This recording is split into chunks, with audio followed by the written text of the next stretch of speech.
মাননীয় পররাষ্ট্রমন্ত্রী হয়ে বাংলাদেশের মুখপাত্র হয়ে যদি আপনার প্রতিটা বক্তব্যই যদি আপনাকে এক্সপ্লেন করে বুঝাইতে হয়, তাহলে এই পদের যোগ্য আমি মনে করি যে আপনি না মাননীয় পররাষ্ট্রমন্ত্রী। বরং আপনি আরো ভালো কোনো পদ যদি থাকে, আমি মাননীয় প্রাইম মিনিস্টারকে বলবো যে উনারে আরো বড় যদি ভালো কোনো পদ থাকে, যেখানে সব মনে করেন যে সৈয়দ বংশের লোকজন থাকে, খুব ব্রাহ্মণ সম্প্রদায়ের লোকজন থাকে, ওই জায়গার দায়িত্বে ওনারে দিয়ে দেন। কিন্তু সাধারণ মানুষ, নির্যাতিত নিপীড়িত মানুষের নেতা হিসেবে আমি মাননীয় পররাষ্ট্রমন্ত্রীকে বলবো যে যদি একটু শিকারও হয় তাহলে মাননীয় প্রাইম মিনিস্টারের কাছ থেকে শিখেন। আমি যেহেতু পররাষ্ট্রমন্ত্রী ছিলাম, সেই জন্য আমাকে বলা হয়েছে সেই সম্পর্কে কিছু বলার জন্য। আমি আপনার আনন্দের সাথে বলতে চাই যে আমাদের বিভিন্ন রকম চ্যালেঞ্জ এসেছে, কিন্তু আমরা অত্যন্ত বঙ্গবন্ধুর সেই পররাষ্ট্রনীতি, সবার সাথে বন্ধুত্ব, কারোর সাথে বৈরিতা নাই।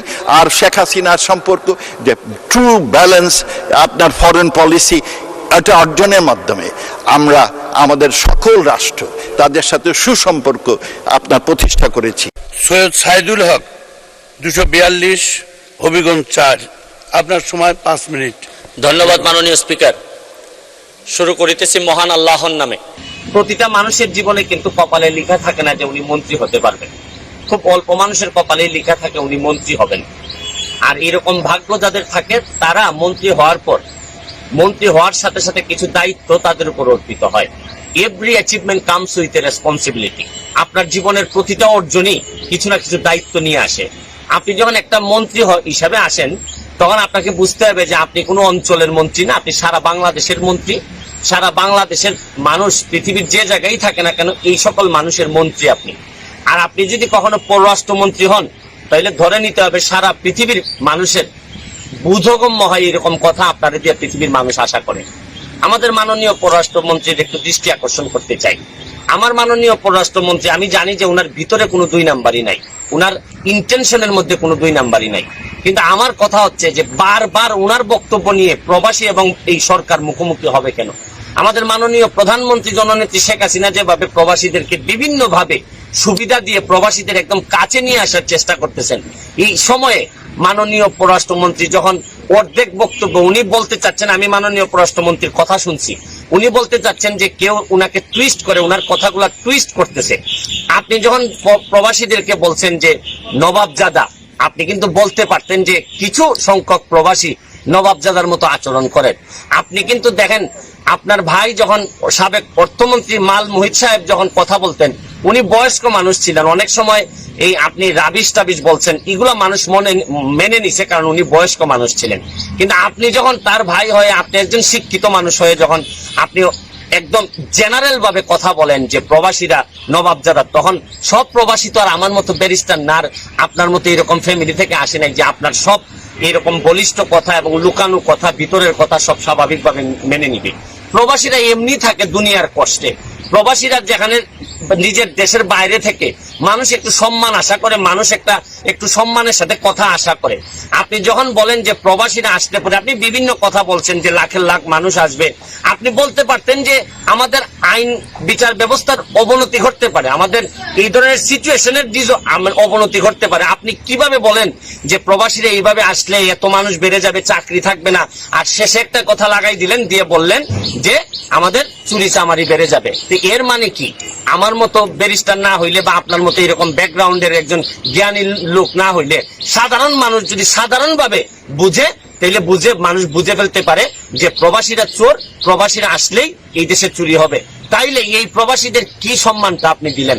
প্রবাসীদেরকে সম্মান শুধু মনের ভিতর রাখলে হবে না মাননীয় পররাষ্ট্রমন্ত্রী, আপনার মুখের মধ্যে দিয়ে প্রকাশিত হইতে হবে। আপনি খেয়াল করে দেখছেন, আপনি প্রতিবারই 1 মিনিটের একটা বক্তব্য দেন, এইটা বোঝানোর জন্য আবার 5 মিনিটের আবার আরেকটা বক্তব্য দিয়ে বলতে হয় যে না আমি এইটা বলি নাই, আমি এইটা বলি নাই। তা আপনি মাননীয় পররাষ্ট্রমন্ত্রী হয়ে বাংলাদেশের মুখপাত্র হয়ে যদি আপনার প্রতিটা বক্তব্যই যদি আপনাকে এক্সপ্লেন করে বুঝাইতে হয়, তাহলে এই পদের যোগ্য আমি মনে করি যে আপনি না মাননীয় পররাষ্ট্রমন্ত্রী। বরং আপনি আরো ভালো কোনো পদ যদি থাকে, আমি মাননীয় প্রাইম মিনিস্টারকে বলবো যে উনারে আরো বড় যদি ভালো কোনো পদ থাকে, যেখানে সব মনে করেন যে সৈয়দ বংশের লোকজন থাকে, খুব ব্রাহ্মণ সম্প্রদায়ের লোকজন থাকে, ওই জায়গার দায়িত্বে ওনারে দিয়ে দেন। কিন্তু সাধারণ মানুষ, নির্যাতিত নিপীড়িত মানুষের নেতা হিসেবে আমি মাননীয় পররাষ্ট্রমন্ত্রীকে বলবো যে যদি একটু শিকারও হয় তাহলে মাননীয় প্রাইম মিনিস্টারের কাছ থেকে শিখেন যে কিভাবে কথা বলতে হয়, কিভাবে মাননীয় প্রাইম মিনিস্টার দায়িত্ব নিয়ে সারা বাংলাদেশের মানুষের নেতৃত্ব দিয়ে যাচ্ছেন। আর আপনি উনার ক্যাবিনেটের হয়ে এই ধরনের বেফাস কথা, আপনার ইন্টেনশন ভালো, আপনার মনের ভিতর ভালো, কিন্তু মুখের কারণে আপনি কি এই প্রবাসীদেরকে আমাদের এই আওয়ামী লীগ এবং সরকারের মুখোমুখি দাঁড় করাই দিচ্ছেন না? আমি আপনাকে বলবো যদি কথা বলতে এরকম সমস্যাই হয়, আল্লাহর ওয়াস্তে কথা বললেন না। তাও মাননীয় প্রাইম মিনিস্টারকে এইরকম একটা দুর্যোগকালীন সময়ে কাজ করতে দেন। কাজ যদি নাও পারেন বাধা দিয়েন না। এই সরকারের এত বড় ক্ষতি করেন না। বহুত কষ্ট করে এই সরকার হাঁটি হাঁটি পা পা করে আগাচ্ছে। আবারও সবার জন্য শুভকামনা চেয়ে আমি আমার নিজের জন্য দোয়া চেয়ে যে আল্লাহ যেন কখনো এরকম পরিস্থিতির মুখোমুখি হইতে না হয় যে আমার এক বক্তব্যের জন্য আবার আমি বসে এক্সপ্লেন দিতে করতে না। মাননীয় পররাষ্ট্রমন্ত্রী জনাব A.K. আব্দুল মোমেন। মাননীয় স্পিকার, আপনাকে ধন্যবাদ। আমি বিসমিল্লাহির রহমানির রহিম। আমি প্রথমেই মাননীয় প্রধানমন্ত্রী শেখ হাসিনা এবং তার সরকার, আমাদের ইলেকশন কমিশন এবং তার সাথে যারা সম্পৃক্ত ছিলেন, পুলিশ বাহিনী, অন্যবিধ সবাই, এবং আমাদের দেশবাসীকে আমি বিশেষভাবে কৃতজ্ঞতা অভিনন্দন জানাতে চাই।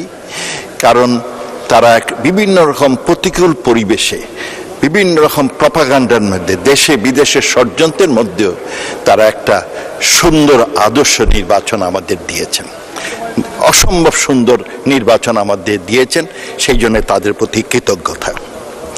আর সেই সাথে আমি আমার এলাকাবাসীকে ধন্যবাদ দিই যে বিভিন্ন রকম প্রতিকূল পরিবেশে তারা আমাকে বিপুল ভোটে দ্বিতীয়বারের মধ্যে জয়যুক্ত করেছেন। তাই তাদের প্রতি কৃতজ্ঞতা, ধন্যবাদ এবং দোয়া। মাননীয় স্পিকার, আমি যেহেতু পররাষ্ট্রমন্ত্রী ছিলাম সেই জন্য আমাকে বলা হয়েছে সেই সম্পর্কে কিছু বলার জন্য। আমি আপনার আনন্দের সাথে বলতে চাই যে আমাদের বিভিন্ন রকম চ্যালেঞ্জ এসেছে, কিন্তু আমরা অত্যন্ত বঙ্গবন্ধুর সেই পররাষ্ট্রনীতি, সবার সাথে বন্ধুত্ব, কারোর সাথে বৈরিতা নাই।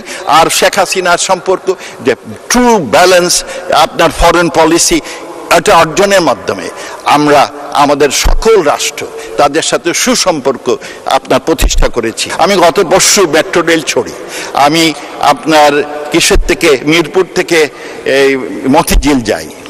সেইখানে আমার বহু লোক ছিলেন মেট্রো রেলে। প্রতিদিন 2,40,000 থেকে 3 লক্ষ লোক এই মেট্রো রেল আপনার সেবা গ্রহণ করে। সব লোক খুব খুশি, এত ভিড়ের মধ্যে সবাই খুশি।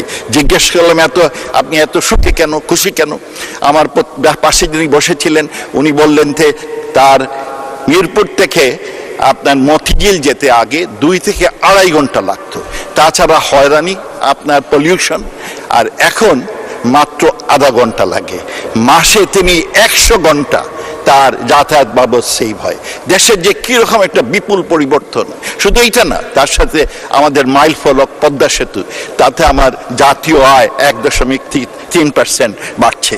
সেই সাথে আমার প্রাক্তন আপনার বড় ভাই প্রায়ত অর্থমন্ত্রী আবুল মাল আব্দুল মুহিতের কথা স্মরণ করি। তিনি শেখ হাসিনার সরকারের হাতটাকে সবল করে শক্তিশালী করার জন্য আমাদের এই উন্নয়নের আপনার ভিত্তিমূল সৃষ্টি করেছেন। আর বিশেষ করে মাননীয় প্রধানমন্ত্রীর এই স্বপ্ন যাতে আমরা অর্জন করতে পারি সেই আশা রেখে আমি একে শেষ করছি। জয় বাংলা, জয় বঙ্গবন্ধু। ধন্যবাদ, ধন্যবাদ মাননীয় সদস্য। দেখলেন দর্শক, পররাষ্ট্রমন্ত্রীকে কিভাবে ধোলাই করলেন ব্যারিস্টার সুমন। যেখানেই অন্যায় দুর্নীতি সেখানেই ব্যারিস্টার সুমন ভাইয়ের সাহসী প্রতিবাদ। দর্শক, এই পররাষ্ট্রমন্ত্রী প্রবাসীদের নানান ধরনের অপমান করে থাকেন, কিন্তু তার বিরুদ্ধে কেউ কথা বলার সাহস পায় না, কারণ তিনি পররাষ্ট্রমন্ত্রী।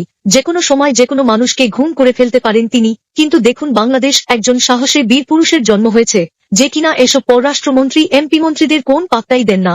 সকল এমপি মন্ত্রীদের চুরি দুর্নীতি তিনি সাহসিকতার সহিত ফাঁস করে দেন। তাই তো তাকে এখন বাংলার ফাটাকেষ্ট বলা হয়। তিনি আর কেউ নন, তিনি আমাদের সকলের প্রিয় ব্যারিস্টার সুমন ভাই। সত্যিই ব্যারিস্টার সুমন ভাই একজন মাটির মানুষ।